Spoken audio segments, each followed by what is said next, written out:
तो पिछली वीडियो में अपन ने ये देखा था कि जो दक्षिण अमेरिका है उस पे कितने देश हैं, उन देशों की अवस्थिति कहाँ है, कहाँ वो सिचुएटेड है और उनकी राजधानियाँ क्या है। और दूसरा अपन ने देखा था कि सबसे उत्तरी क्षेत्र पर देश कौन सा है, दक्षिणी कौन सा है, पूर्वी कौन सा है, पश्चिमी कौन सा है। इसके बाद अपन ने देखा था कि जो इक्वेटर है वो कहाँ से गुजर रही है, किन देशों से होकर गुजर रही है, और जो मकर रेखा है वो कितने देशों से होकर गुजर रही है, कहाँ से गुजर रही है। अब इस वीडियो में अपन देखते हैं कि जो कोस्टल रीजन है, जो तटीय क्षेत्र है, उस पर कौन कौन सी जगह पर जो दक्षिण अमेरिका उसके खास क्षेत्र हैं। और उसके बाद अपन दक्षिण अमेरिका के भौतिक भूगोल पर देखेंगे, जिसमें पर्वत, पठार, मैदान और नदी, झीलों को अपन देखेंगे कि कौन से क्षेत्र कहाँ पर अवस्थित है। तो सबसे पहले अपन ये देखते हैं कि इस क्षेत्र में आपको एक पर्वत श्रृंखला मिलेगी जिसको कहा जाता है एंडीज। एंडीज पर्वत श्रृंखला जो बेसिकली है वो एक मोड़दार पर्वत का उदाहरण है। और ये मोड़दार पर्वत का उदाहरण क्यों है, इसका डिस्कशन अपन जब अपन उत्तरी अमेरिका कर रहे थे तब कर चुके थे कि प्रशांत महासागर की प्लेट जो है वो उत्तरी अमेरिका और दक्षिण अमेरिका के तटीय क्षेत्र मतलब इनसे टकराती हैं, जिनके टकराव के कारण मोड़दार पर्वत की उत्पत्ति हुई है। दूसरा, इसके बारे में ये खास बात है कि जो एंडीज पर्वत है वो विश्व की दूसरी सबसे ऊंची पर्वत श्रृंखला है। पहली, जैसा कि सब जानते हैं, हिमालय है, दूसरा एंडीज पर्वत है। तीसरा, इसके बारे में खास ये है कि ये विश्व की सबसे लंबी पर्वत श्रृंखला है जो 7 देशों से होकर गुजर। और इसमें अगर आप ये देखेंगे तो ये पुंटा गैलेनॉस से चालू होती है, पुंटा गैलेनॉस। और यहाँ पर आप एक क्षेत्र देखेंगे तो एक क्षेत्र है पुंटा अरेनास। पुंटा गैलेनॉस उत्तरी क्षेत्र पर अवस्थित है और पुंटा एरेनॉस दक्षिणी क्षेत्र पर अवस्थित है। और इन्हीं दो बिंदुओं के बीच में, इन्हीं दो क्षेत्रों के बीच में एंडीज पर्वत श्रृंखला का विकास हुआ है। तीसरा, इसके बारे में खास बात यह है कि इसकी जो सबसे ऊंची चोटी है उसका नाम है एकोंकागुआ, जो यहाँ पर लगभग चिली और अर्जेंटीना के बॉर्डर पर अवस्थित। तो एकोंकागुआ जो है इसका सबसे ऊंची चोटी है। तो ये अपना एंडीज पर्वत श्रृंखला खत्म होता है।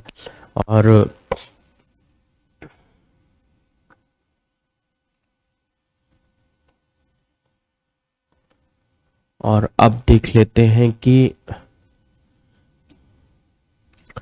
यहाँ कोस्टल रीजन में क्या क्या क्षेत्र अवस्थित है। तो सबसे पहले आप ये देखिए कि यहाँ पर एक रिवर है। इस मैप में देखिए, यहाँ पर एक रिवर है मैगडलेना, मतलब यहाँ पर एक रिवर है मैगडलेना। मैगडलेना जो रिवर है, मैगडलेना जो रिवर है वो रिफ्ट वैली से होकर बहती है, प्रवाहित होती है। रिफ्ट वैली क्या होती है, उसके पीछे कॉन्सेप्ट क्या है, वो अपन डिस्कस कर चुके हैं उत्तरी अमेरिका में।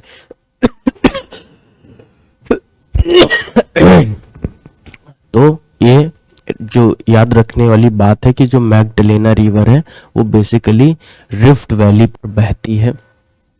और ये जो वैली है ये बेसिकली ऑयल रिजर्व के दृष्टिकोण से महत्वपूर्ण नदी है।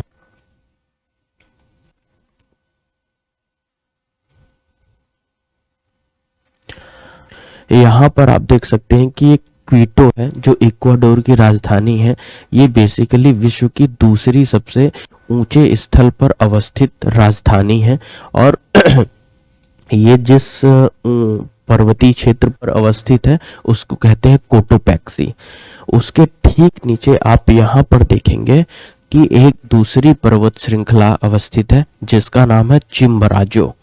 यहाँ पर दूसरी पर्वत श्रृंखला है, इसका नाम है चिम्बराजो।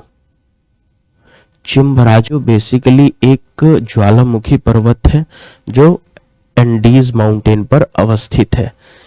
क्योटो के बारे में ये जानकारी याद रखिए आप कि जो क्योटो है, क्योटो के ठीक बगल से इक्वेटर पास हो रही है और दक्षिणी अमेरिका में क्योटो केवल एकमात्र राजधानी है जो इक्वेटर पर अवस्थित है, ठीक इक्वेटर के बगल में दक्षिण तरफ। इससे नजदीक कोई भी ऐसी देश की राजधानी नहीं है जो इक्वेटर के नजदीक अवस्थित हो। इसके बाद आप यहाँ पर देख रहे होंगे कि यहाँ पे गैलापागोस आइसलैंड है। गैलापागोस आइसलैंड होने के कारण ही इक्वाडोर जो है वो सबसे पश्चिमी देश है दक्षिणी अमेरिका का। और जो गैलापागोस आइसलैंड है यहाँ पे विभिन्न प्रकार के रेप्टाइल्स, मतलब जो चलने वाले जीव जंतु होते हैं वो रहते हैं, पक्षियाँ रहती हैं।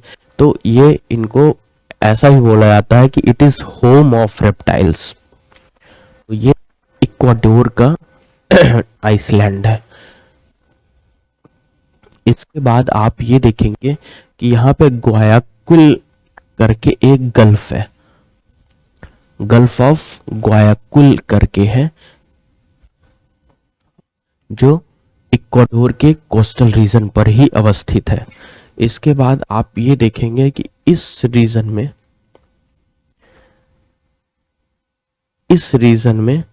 एक पंछी जो है वो अपना जब वेस्ट जमीन पर गिराता है तो उसको ग्वानो कहते हैं। इस रीजन पे पंछी ग्वानो इस पंछी के वेस्ट को कहते हैं। इसमें फॉस्फेट की ज्यादा मात्रा पाई जाती है और फॉस्फेट की ज्यादा मात्रा होने के कारण इसका उपयोग मृदा उर्वरक के रूप में भी किया जाता है।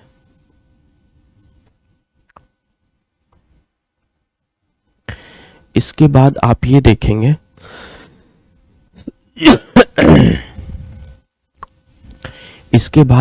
देखेंगे कि पेरू और बोलिविया के बीच में एक लेक अवस्थित है जिसको कहते हैं टिटिकाका।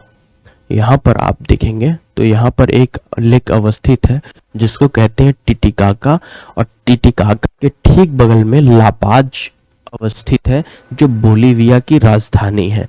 और लापाज विश्व में सबसे ऊंचे स्थल पर अवस्थित एकमात्र राजधानी है। इससे ऊंचाई पर कोई भी राजधानी अवस्थित नहीं है। और टिटिकाका के बारे में एक खास बात यह है कि टिटिकाका जो है वो हाईएस्ट मतलब ऊंचे क्षेत्र पर अवस्थित एक ऐसी झील है जो नेविगेबल है। मतलब कि जो जैसे नेविगेशन के द्वारा अपन चलते हैं वो इस झील पर इस प्रकार की सुविधा उपलब्ध है।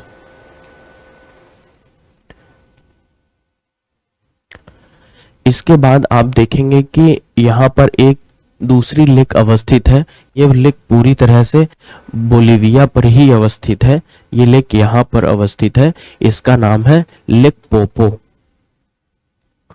लेक पोपो की खास बात यह है कि ये इंटरमोंटैने लेक है। इंटरमोंटैने का मतलब ये होता है कि अगर ये कोई एक भू क्षेत्र है और ये कोई भू क्षेत्र है, मान लीजिए ये एक पर्वतीय क्षेत्र है और ये एक पठारी क्षेत्र है, इसके बीच में अगर कोई क्षेत्र है तो इसको इंटरमोंटैने कहते हैं। और ये कुछ भी हो सकता है, पठार हो सकता है, पर्वत हो सकता है, बेसिन हो सकता है, कुछ भी हो सकता है, झील हो सकता है। तो इसी तरह यहीं पे एक झील है जिसको कहते हैं लेक पोपो। मतलब कि यहाँ पर बोलिविया का पठार है, यहाँ पर एंडीज पर्वत श्रृंखला है। इस वजह से जो यहाँ पर लेक अवस्थित है, वो जो पोपो लेक अवस्थित है, इसको कहते हैं इंटरमोंटेने लेक।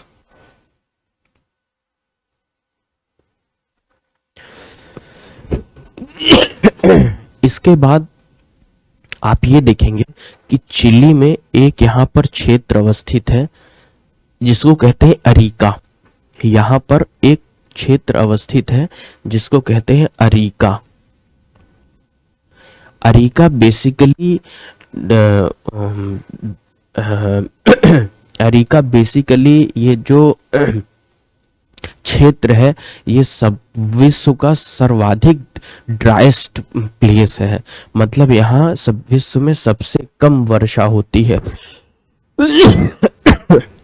दूसरा है कि ये ड्राइस्ट है। दूसरा है कि ये इसको घोस्ट टाउन भी बोलते हैं।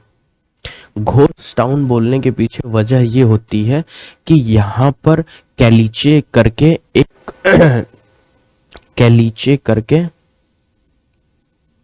एक मिनरल पाया जाता है जिसमें नाइट्रेट की मात्रा रहती थी, तो उसका पूरी तरह से खनन कर लिया गया है और यहाँ पर अब ये कैलीचे किसी भी मात्रा में नहीं पाई जाती। पूरी तरह से यहाँ पर इसका खनन कर किया जा चुका है, इसी वजह से इसको घोस्ट टाउन भी कहते हैं। तीसरा खास बात इसमें यह है कि अरीका जो क्षेत्र है वो सोने के भंडार की दृष्टि से साउथ अमेरिका, दक्षिणी अमेरिका का एक महत्वपूर्ण क्षेत्र है। यहाँ सोने के भंडार ठीक ठाक मात्रा में है।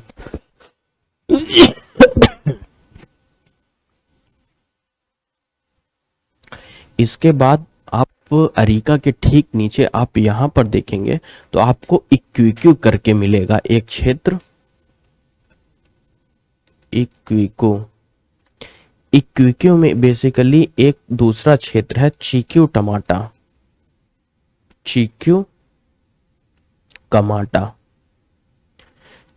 कमाटा में बेसिकली कॉपर का सर्वाधिक भंडार है। एक ऐसा क्षेत्र है कि इस क्षेत्र में कॉपर का जो भंडारण का घनत्व है वो सबसे ज्यादा है, इसीलिए इसको विश्व का कॉपर टाउन भी कहते हैं। तो इसके बारे में ये चीज आप ध्यान में रखिएगा।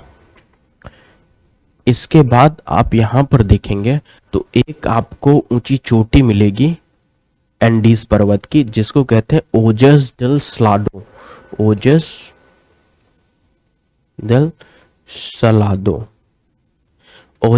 सलादो बेसिकली एकोंकागुआ का एक ज्वालामुखी पर्वतीय क्षेत्र है जो सर्वाधिक ऊंचा है, जो एंडीज पर्वत श्रृंखला का सर्वाधिक ऊंचा ज्वालामुखी पर्वतीय क्षेत्र है।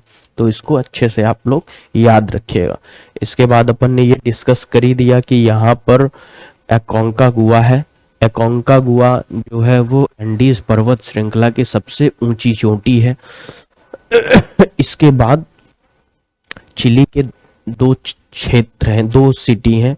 एक है यहाँ पे सैंटियागो,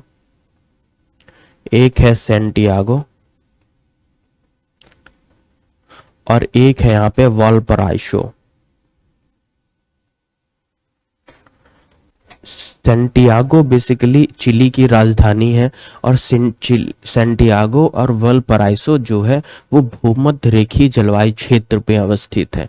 भूमध्य सागरीय जलवायु क्षेत्र में अवस्थित होने के कारण यहाँ रसदार फलों का उत्पादन होता है और रसदार फलों के उत्पादन के कारण यहाँ फूड प्रोसेसिंग, खाद्य प्रसंस्करण उद्योगों का सर्वाधिक विकास हुआ है दक्षिण अमेरिका में। और यहाँ वाइन इंडस्ट्रीज, मतलब जो मदिरा का जो उद्योग है उसका सर्वाधिक विकास हुआ है। और वालपराइसो एक ऐसी जगह है जहाँ विश्व की सबसे बड़ी मदिरा का उद्योग अवस्थित है। तो इस बात को आप ध्यान रखिएगा। इसके बाद आप यहाँ पे देखेंगे कि लॉस चानोस आर्चिपिलागो है। ये बेसिकली एक लैगून से निर्मित क्षेत्र है जिसको ये कहते हैं। और इसके यहाँ पर देखेंगे आप तो यहाँ पर गल्फ ऑफ पेनास है, गल्फ ऑफ पेनास। और ठीक यहीं पर जो पेनिसुला है उसको बोलते हैं ताइतु पेनिसुला, ताइतु पेनिसुला। पेनिसुला क्या होता है ये अपन डिस्कस कर चुके हैं जब अपन उत्तरी अमेरिका को डिस्कस कर रहे थे। पेनिसुला मतलब उपमहाद्वीप होता है, और उसे उपमहाद्वीप क्यों कहते हैं, महाद्वीप क्यों नहीं कहते, ये अपन उत्तरी अमेरिका में डिस्कस कर चुके हैं।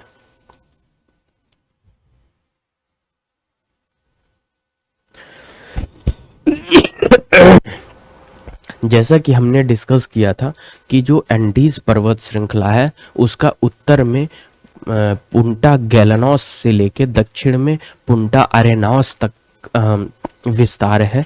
तो ये जो पुंटा अरेनास है वो यहाँ पर है, और यही पुंटा अरेनास के पास आप एक छोटी सी स्ट्रेट देखेंगे, जल संधि देखेंगे, जिसको कहा जाता है मैगलन जल संधि, मैगलन स्ट्रेट।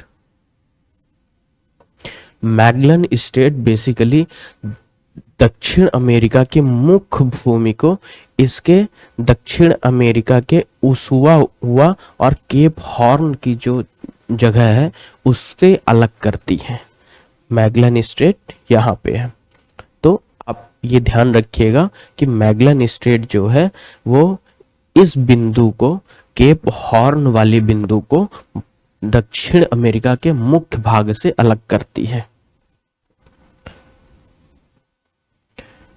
जैसा कि हमने ये डिस्कस किया कि यहाँ पर केप हॉर्न है, तो अगर अपन ये देखें कि यहाँ अगर जैसे ये केप हॉर्न को अपन यहाँ पर अगर देखें, अगर ये मान लीजिए केप हॉर्न है, ये मान लीजिए केप हॉर्न है, तो यहाँ पर जो है एक अंटार्कटिक कॉन्टिनेंट अंटार्कटिका जो है वो अवस्थित है, यहाँ पर अंटार्कटिका अवस्थित है। और केप हॉर्न को जो दक्षिणी अमेरिका का बिंदु है उसको अंटार्कटिका कॉन्टिनेंट से अलग करता है एक पैसेज जिसका नाम है ड्रेकेस पैसेज।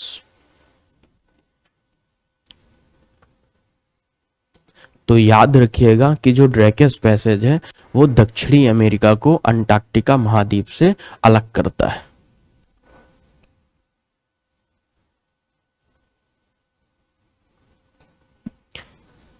इसके बाद आप ये देखें कि यहाँ पे फॉकलैंड है, यहाँ पे फॉकलैंड है, और फॉकलैंड बेसिकली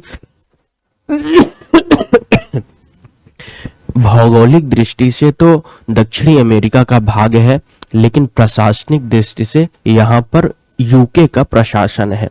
ये यूके की डोमिनेटिंग यहाँ यूके का डोमिनेंस है, यहाँ की जो शासन व्यवस्था है वो यूके के द्वारा चलती है। फॉकलैंड। इसके बाद आप यहाँ पे एक गल्फ देख रहे होंगे, इस गल्फ को कहते हैं Saint George, Gulf of Saint George. और यहां पर एक गल्फ आप देख रहे होंगे, इस गल्फ को कहते हैं सैन मैटियास। और इन दोनों गल्फों के बीच में एक यहां पे आप पेनिसुला देख रहे हैं, इसको कहते हैं वाल्दीज पेनिसुला, वाल्दीज पेनिसुला। वाल्दीज पेनिसुला बेसिकली दक्षिणी अमेरिका का सबसे निचला बिंदु है, निचला क्षेत्र है, जो सैन मैटियास और सेंट जॉर्ज के गल्फ के बीच में अर्जेंटीना में अवस्थित है।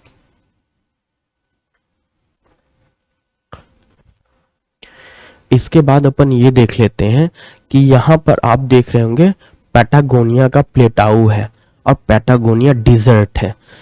तो बेसिकली ये जो क्षेत्र है ये वृष्टि छाया क्षेत्र कहते हैं, रेन शैडो रीजन कहते हैं। यहाँ पर वर्षा अत्यंत कम होती है, जिसके वजह से यहाँ पर डिजर्ट यानी मरुस्थल का निर्माण हुआ है। लेकिन वहीं इसके उत्तरी साइड में, मतलब यहाँ जहाँ थोड़ा ठीक ठाक वर्षा हुई है, वहाँ यहाँ के लोग, यहाँ का जो समुदाय है वो पशुपालन पर आधारित उनकी अर्थव्यवस्था है, वो यहाँ पशुपालन करते हैं। जैसे ये क्षेत्र अगर पूरा डिजर्ट का हो गया तो यहाँ पे थोड़ी ज़्यादा बारिश होती है इसकी अपेक्षा, तो यहाँ पर जो लोग, यहाँ की जो वर्षा है वो कृषि योग्य नहीं होती है, और यहाँ की जो भूमि है वो कृषि योग्य नहीं है, जिसके वजह से यहाँ के जो समुदाय हैं, यहाँ के जो जनजातीय समुदाय हैं, उनका मुख्य जो जीवन यापन का कार्य है वो पशुपालन के द्वारा होता है। इसके ऊपर आप ये देखेंगे कि ये पंपास है। पंपास बेसिकली अर्जेंटीना का एक ऐसा कृषि क्षेत्र है जो विश्व में, जिसकी उत्पादन, जिसमें विश्व में गेहूं की उत्पादन क्षमता सर्वाधिक है। यहाँ पर दो प्रकार से आप ये देख सकते हैं कि यहाँ पर जो वहाँ के लोगों का जो जीवन यापन का कार्य है वो दो प्रकार से विभाजित है। पहला, जहाँ पर वर्षा कृषि हेतु पर्याप्त नहीं होती है, वहाँ के लोग पशुपालन करते हैं, और जहाँ वर्षा कृषि के लिए पर्याप्त होती है वहाँ के लोग कृषि कार्य करते हैं। जो कृषि के कार्य नहीं करते हैं वो ये निचला रीजन होता है, और यहाँ पर एक वाणिज्यिक घास उगाई जाती है जो पशुपालन के दृष्टिकोण से काफी महत्वपूर्ण होती है। उस घास का नाम है अल्फाल्फा। और अगर ये क्षेत्र में कृषि होती है, अगर इस क्षेत्र में वर्षा जो होती है कृषि कार्य योग्य होती है, तो यहाँ पे लोग कृषि कार्य करते हैं, और यहाँ पर क्षेत्र के हिसाब से जो गेहूं का उत्पादन होता है वो सर्वाधिक होता है। और सर्वाधिक गेहूं के उत्पादन के कारण ही यहाँ पर दो शहर हैं। यहाँ पर आप देख सकते हैं, यहाँ पर आप देखेंगे तो रोसारियो है, और यहाँ पर है बाहिया बेलेंसा।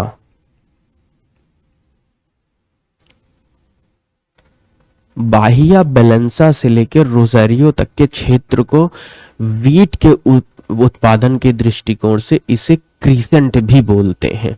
यहाँ पर इतना ज्यादा गेहूं का उत्पादन होता है, और इस जो मैदान है उसको पंपास कहते हैं, जैसा कि हमने डिस्कस किया।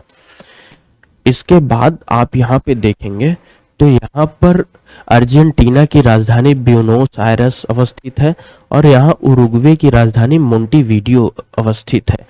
मोंटेवीडियो में ही विश्व का पहला फुटबॉल वर्ल्ड कप हुआ था, और ये जो दोनों राजधानियां हैं इनका जो विकास हुआ है वो मुख्य रूप से यहाँ के वाणिज्यिक घासों की वजह से हुआ है। इस बात से आप ये अंदाजा लगा सकते हैं कि यहाँ वाणिज्यिक घास का कितना ज्यादा महत्व है। तो इस वीडियो में इतना ही है। नेक्स्ट वीडियो में अपन इससे आगे चर्चा करेंगे।